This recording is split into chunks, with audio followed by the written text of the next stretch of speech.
L'Internet et les médias sociaux sont des outils qui nous donnent accès en tout temps et rapidement à toutes sortes d'informations. Plus que jamais, la pensée critique est une capacité qu'il faut renforcer afin que ces technologies ne deviennent pas des véhicules pour diffuser des messages haineux, violents ou extrémistes. La question suivante est donc d'actualité. L'exposition en ligne à du contenu extrémiste peut-elle conduire à la radicalisation violente? Que veut-on dire par radicalisation violente?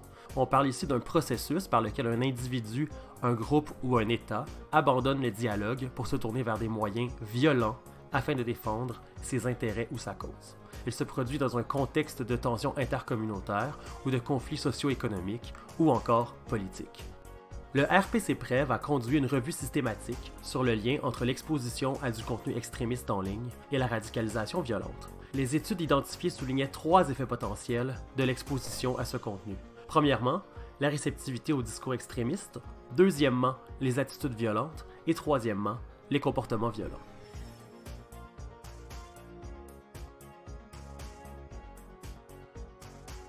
De façon générale, peu de gens réagissent positivement aux messages extrémistes visionnés en ligne. Cependant, ceux qui ont peu ou pas de sentiment d'appartenance à un groupe social, ou encore ceux qui partagent des similarités culturelles ou linguistiques avec la personne qui transmet le message, peuvent être plus réceptifs aux idées radicales.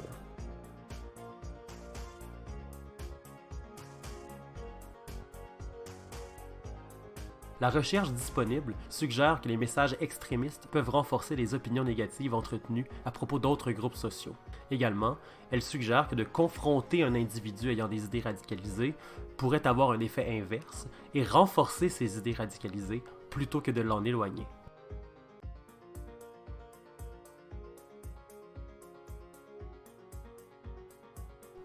Peu de personnes adopteront un comportement violent suite à l'exposition à du contenu extrémiste en ligne.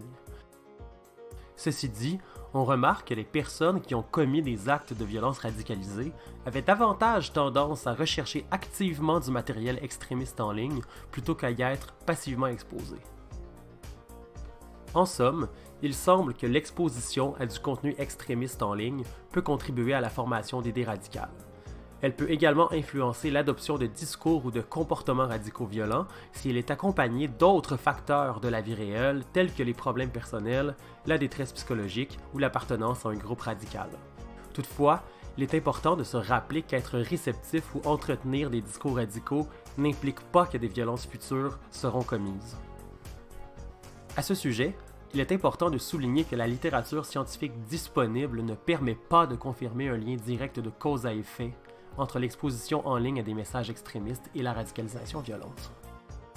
Cette exposition peut toutefois accélérer le processus de radicalisation, mais dépend aussi de plusieurs autres facteurs de la vie réelle, dont le rôle est tout autant, voire même plus important.